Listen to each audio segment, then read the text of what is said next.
Imagine driving down a massive 8-lane highway. The asphalt is flawless, the street lights are glowing. On either side of you, giant skyscrapers pierce the clouds. They are magnificent structures of glass and steel. You pass luxury shopping malls and grand public parks. But as you look closer, a chilling realization sets in. There are no curtains in the windows. There are no customers in the shops. There is absolutely no one here. This is not the aftermath of a disaster or a science fiction movie. This is a brand new city built from scratch that is completely empty. Across the globe, governments are spending hundreds of billions of dollars to construct these sprawling urban empires. Why do we build massive megacities for zero residents? Welcome to the bizarre phenomenon of the ghost city. To understand this mystery, we must look at China. Over the last 30 years, China experienced the fastest migration of humans in history, moving from rural farms to urban centers. To prepare for this massive population shift, the government adopted a radical strategy. Build the cities first, and the people will eventually come. The most famous result of this was Odes Kangbashi in Inner Mongolia. Designed for over 1 million people, it was built as a glittering hub of art and luxury. For years, it was completely silent. The streets were perfectly swept. The traffic lights worked flawlessly. But it was a concrete shell without a soul.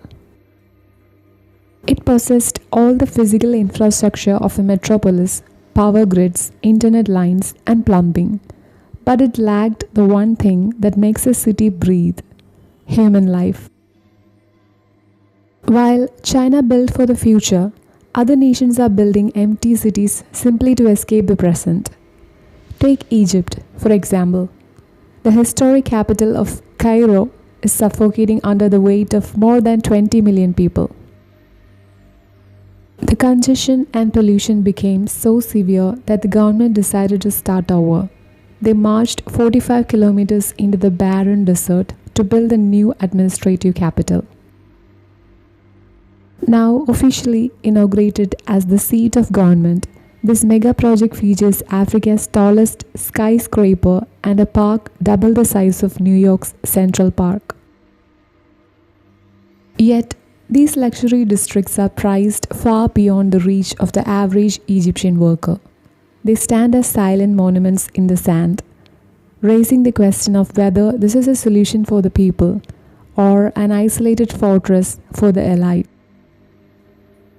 Thousands of miles away, Indonesia is executing an even more desperate escape.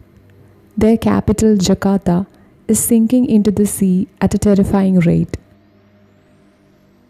To survive, the government has begun abandoning Jakarta to build a brand new high-tech eco-capital called Nusantara, carved directly out of the dense rainforest of Borneo.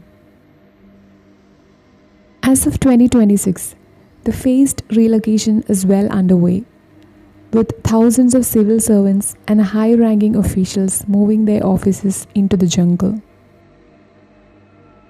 They are pouring billions into smart city infrastructure, but an artificial transfer of politicians does not instantly create a vibrant society. Nusantara faces the ultimate test of forcing organic human culture into a rigid, remote grid. To the average person, freezing billions of dollars in empty concrete seems like absolute financial madness.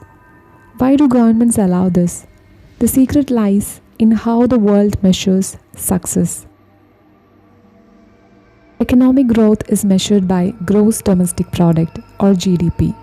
The flaw in this system is that the formula doesn't care if a building is actually useful. It only cares that the building was constructed. When banks loan developers billions to build skyscrapers, steel is bought, workers are hired, and the nation's GDP skyrockets on paper.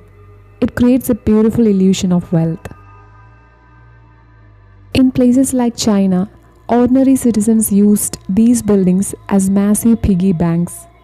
Because the stock market was risky, they bought up every single apartment in these remote cities as investments.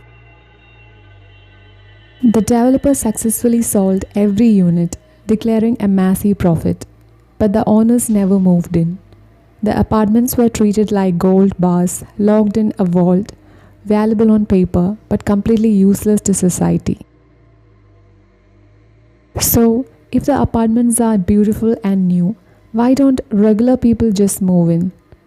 Because a city is not just a collection of buildings, a city is a living ecosystem driven entirely by jobs. If an engineer or a factory worker moves to a new city, they need a place to earn a living.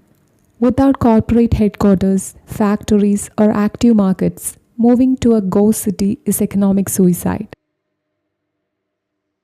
Furthermore, these developments are often priced as luxury investments. The working class people who desperately need housing cannot afford them, and the wealthy investors who own them refuse to live in them. Are these cities doomed to crumble into dust? Not necessarily. Urban planning is a game played over decades. 30 years ago, the Pudong district in Shanghai was mocked as a massive empty mistake. Today, it is a financial heart of Asia. Even Odis Kangbashi has recently sprung to life. The government moved top-tier schools and hospitals into the empty district.